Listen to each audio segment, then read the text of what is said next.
All right, guys, welcome to another episode of Everyday Upland. Sorry, guys, it's a very late one tonight. I was out with the fam. I just got back in.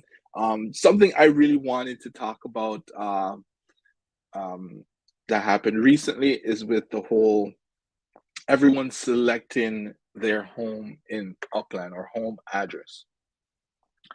I really like what I've seen, like the amount of different neighborhoods. Some are nodes that I'm familiar with, some are just neighborhoods that, like it's just interesting because the amount of people that are a part of nodes. And, I've been looking through all these different neighborhoods. I mean, these addresses that people have chosen. Some of them are in nodes, but I think majority of them aren't really in nodes. Like I'm not 100% on all the nodes that are throughout Upland, so forgive me if what I just said is incorrect, but based on what I know and nodes that I've heard of previously, um, isn't a lot of the ones that I've seen.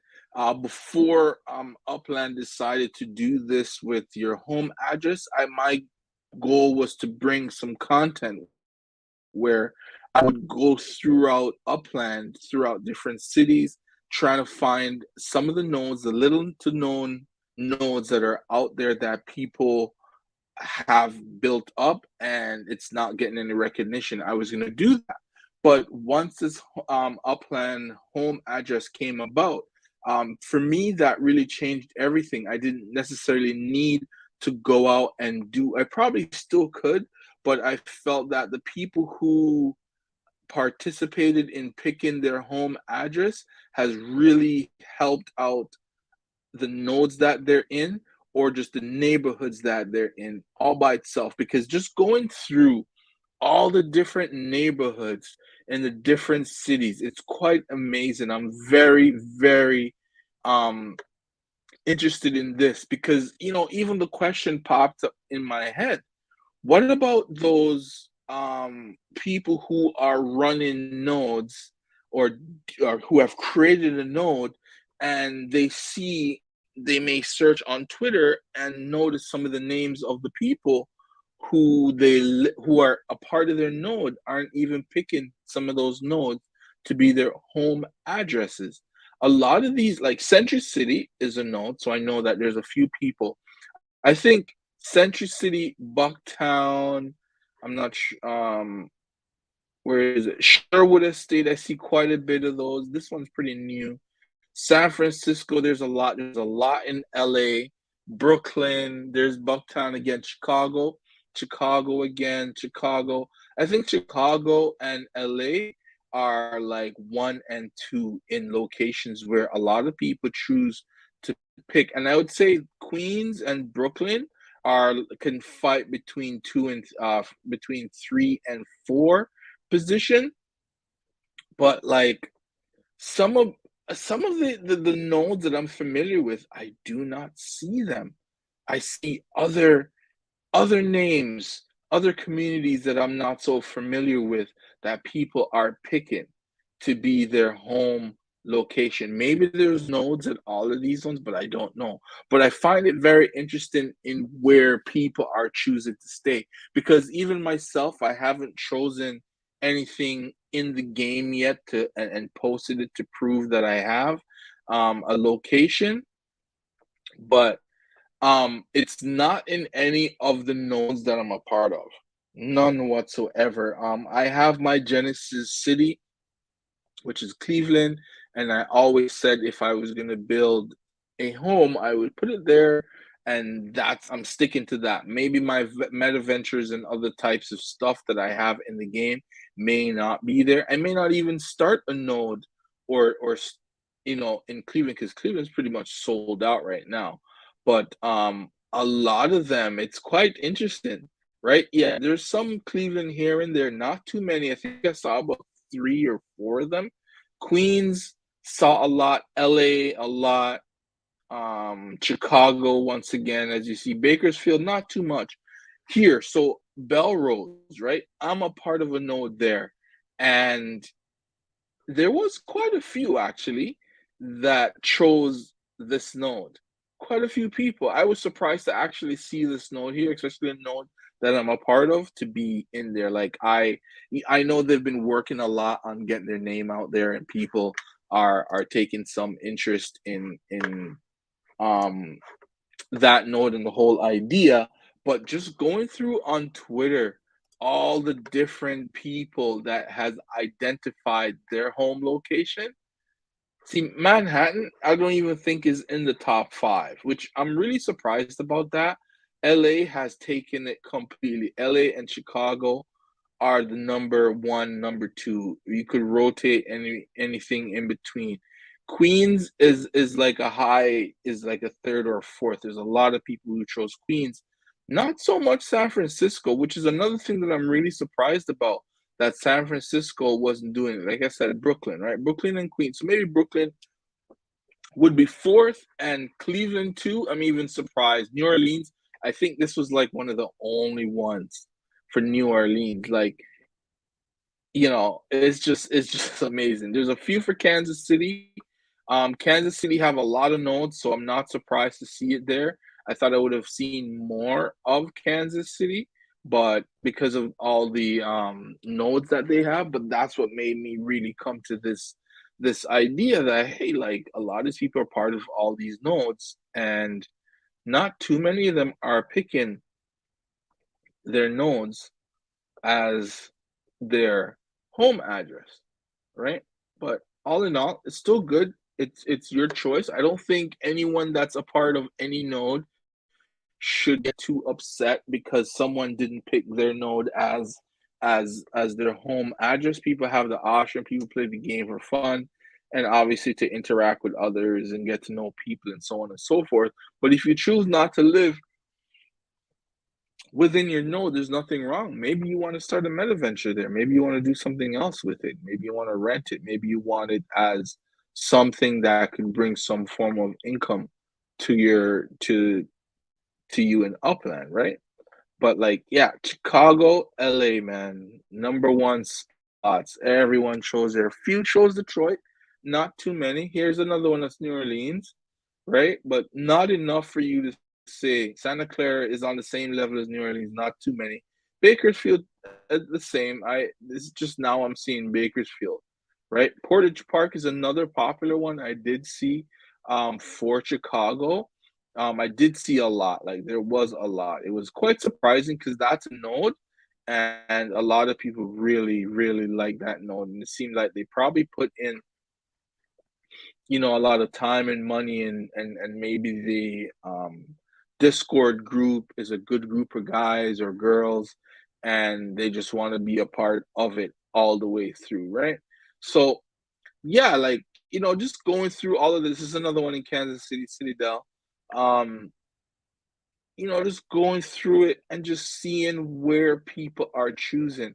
And that also can give you ideas too, as if say you want to go somewhere where you want to buy into some neighborhoods that have some form of popularity. Just looking at all these people that have posted where their neighborhood address is a perfect way for you to figure out which neighborhoods you want to buy into. Because sorry about that. Because after a while, these neighborhoods are going to get built up, and that's going to increase the value. So you want to get in as early as possible because that will maximize your possible earnings if you do plan on selling your property in one of these neighborhoods, right? So, yeah, all in all, this is just great just to see where people are picking. To me, it's exciting because, like I said earlier, people are part of nodes, and you would assume that they would stick to those nodes and create their home address there, but it's not something that is number one on a lot of people's to-do list is to try and stay in their nodes. Very low numbers when it comes to that based on the nodes that I know of, and I don't know of all of them. I only know a handful. I know about 11 in Kansas, like you said, but I'm not talking about those ones. I'm talking about the others that are elsewhere around Upland. I only know like a handful of them, and not too many of them I've seen. Like there is the Portage Park, I think is the most popular one out of all the out of that I've seen anyways. That's out of all the nodes that I've seen so far in Upland, right? But it's just incredible to see where people are picking. It's a good look. I'm happy these people are picking somewhere they really like because that's what I did first. I already picked for me my city where and location and where I would sorry, like I said, late night.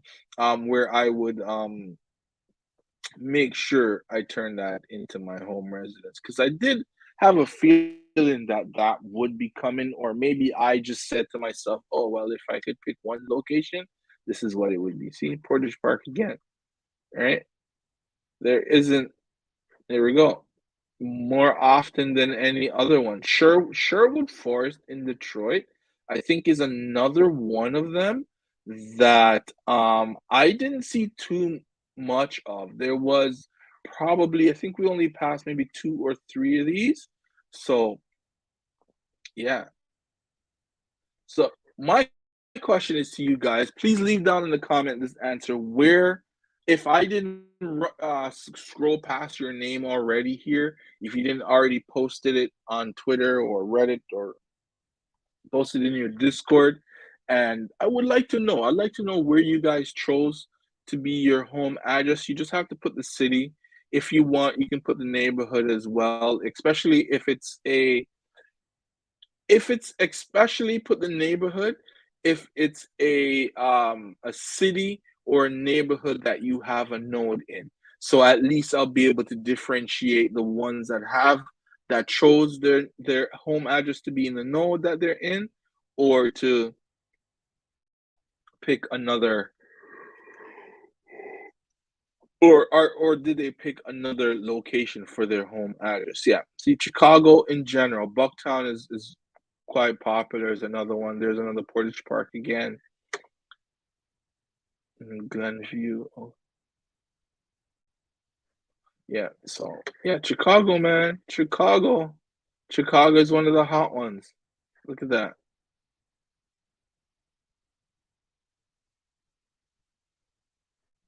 Okay. Yeah, but I gotta figure out my whole KYC because, like I said, I keep having these issues and I don't understand why. Right? Why it's not working properly. But I gotta get KYC so I can pick my location. But on the other hand, my home location has doesn't have a structure at this time, so I'm not necessarily in too much of a rush. But I need to get a handle on that and actually start building a structure there because I would like to set that in stone so I know where I will be, and then I can go from there because I have a lot of ideas that I plan on doing for content on this YouTube channel. So it's just a wait and see. And as I talk about doing more content, it sucks. I don't mind, but it sucks that every time there's an automotive sale, an MV motor sale, I'm unable to get anything. Like the closest I got was to get in a van, and that van was what, 45 minutes after the opening or the availability of those, I think 10 or 15 vans that they're doing. Upland, please, I beg you, put these vehicles in mass production, right? Hey, Jimmy James, okay, you're in Creedmoor. Okay. I thought you were a Cleveland guy. I didn't expect you to be in Creedmoor.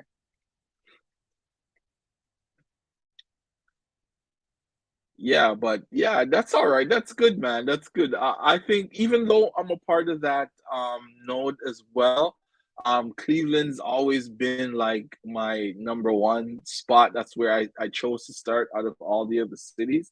Probably wasn't the best place to start at the time, but it was somewhere that I said, hey, if I get stuck here, I'm okay with being stuck here. And that was Cleveland.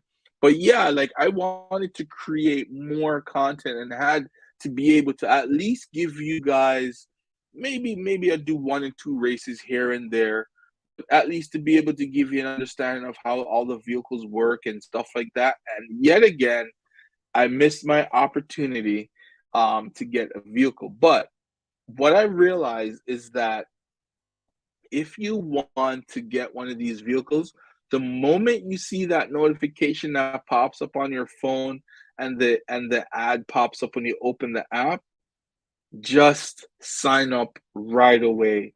Don't even what's it called? Don't even wait, because that wait can make a difference between getting your vehicle the day or being 4 or 5 hours after it's been closed, you're now eligible to get a vehicle. You don't want to be in that position. That's been a position that I've been in many times. And to be honest, it's something I knew would happen because every time I see that notification, I don't click on it right away to sign up. And then when I do sign up, I'm just like, oh man, I'm gonna have like 400 to 2,000 people ahead of me in in the bidding order for these vehicles or to buy these vehicles. And so said, so done. That's exactly what happened.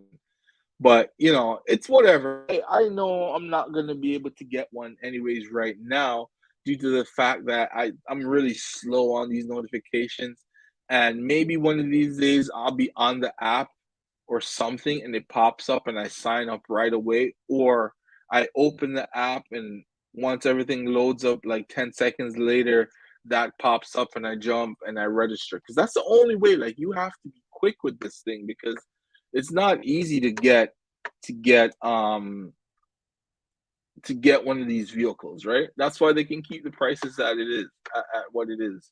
It's cool. Therefore, I'm going to put micro homes on all my property.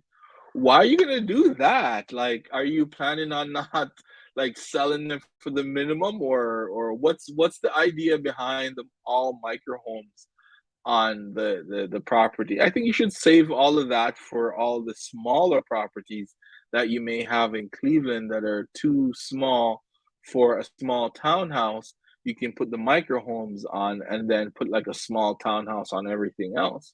Or is it that you want to have a different look? Or maybe you're familiar with an area in Cleveland that looks like that, have a lot of small homes. Maybe that's what you're doing. But I understand why people would go for the small homes because it's probably half the amount of days it would take to build one of those. So I can see why you would do that, but I don't. I would like to know what your reason. That's just my assumption, but I like to know what's the reason for putting micro homes in Cleveland. Portage Park again.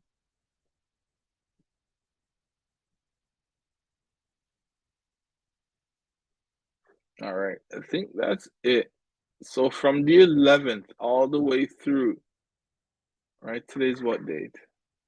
Today's the 14th.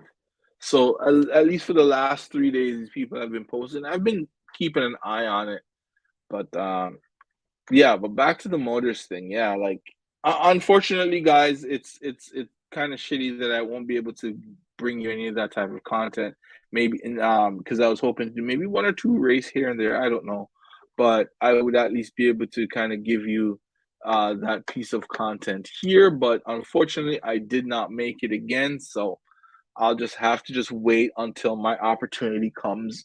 Maybe that will be the end of the year or into the new year. I'll be able to get one of those, but hopefully by then, I'm in the position where I have structures built in locations that I would like them to be built, and then possibly turn them into a meta venture at some point. So I'll be able to you know, work on my strategies on how I would like to grow to become an executive in this game.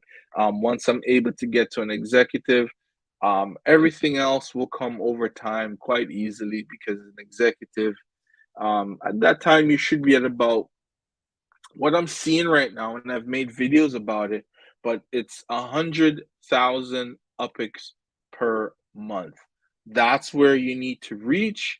If you're able to get to that point, then you'll be able to grow a lot faster. Yes, in 10 months you'll make another million, but having 100,000 a month. Imagine you find neighborhoods that have cheap properties that are unminted. You could load up on properties and increase your monthly earnings just by playing the game. You don't even have to put in any more money. And if you're good at managing your money and say you're able to flip a few properties, put away 100,000 UPIX um, in 1 month, and then still have money left over.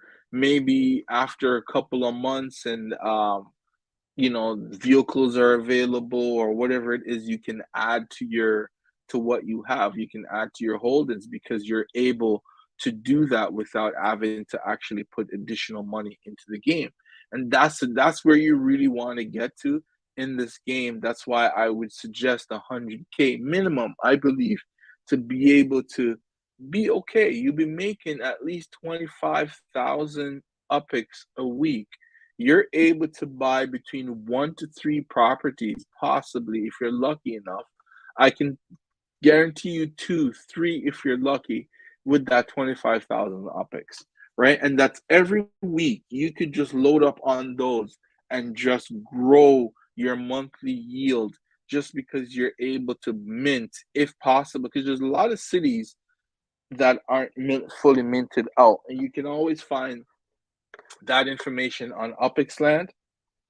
You just go in that city, see what your weekly budget is, and if it's you know 25,000 or if it's 50,000, then you just go ham and you just spend all 50,000 and get what you can get. So it's a good idea. All right, let's see what this says. Treasure hunting map. They will all look the same and all minimum send fee, cheap and fast to build. Yeah, that's true. I know the cheap and fast to build is what a lot of people will go with, but you're not able to turn that into a meta venture. That's the only thing about those, right? This is why I was asking, because if you want to do, or later on down the road,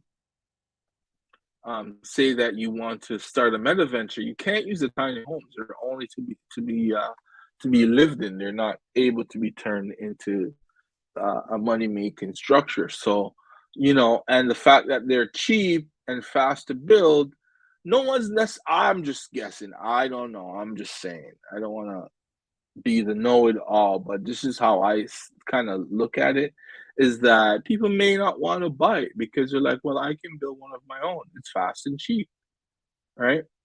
You know, that's I was gonna say something, but I'm choosing not to because it's kind of about how things are made today and why all these companies come out with replicas and stuff like that, and it's only because it's fast and cheap. Fast and cheap. That's their competitive advantage, right? Um, that doesn't really work because someone could just come and just copy you and do it fast and cheap, and hopefully maybe they'll figure out another way of getting that one thing done. But you know, I'm just saying, I'm not trying to tell you what to do. I'm just saying it just makes it a little difficult if you want to sell. Maybe you'd have to demolish and just, but I don't know. Give it a shot, try it out, build one, and see if you do plan to sell any of these properties in the future. Just test the market, see what it's like, and how much you'll get for a Cleveland property with a miniature home on there, just to test the market, because this is a new part of the game. So it's good to test the market to see what is out there, what people are willing to take for this property with the miniature home. I'll build what I need later. Yeah, yeah, that's fine. That's fine. But you know, like I was saying, if you have a reason for building them, then you go ahead and you do that, and then Once that's done, you can move on to building the either the skyscrapers, which is something for me personally, is something I decide that I will focus a lot on, is building just the modern style. Like the old style stuff, I don't really like those styles of buildings. Um, I can't wait to some of the ones that we voted on because some of the structures that are, say, designed by somebody for whatever particular city. Some of those structures are also in other cities. And I would like it's in real life, I mean, you'll actually see a building that looks like some of these structures that are being implemented into the game. And it's something that you would want to build something like that too, especially if you have a big piece of property, right? You're going to want to be able to build, you won't be able to build the exact size, but you'll be able to build exactly that same thing, right? So, but anyways, I'm getting really tired. It's bedtime for me, anyways. I want to thank you, Jimmy James, to tune in. Thank you so much, man. I appreciate you. Anyone else that's watched and you find any value in this video, please hit that like, subscribe, notification bell. Don't forget to share it as well. Thank you guys so much for watching another episode of Everyday Upland. I'll see you tomorrow. Good night, y'all.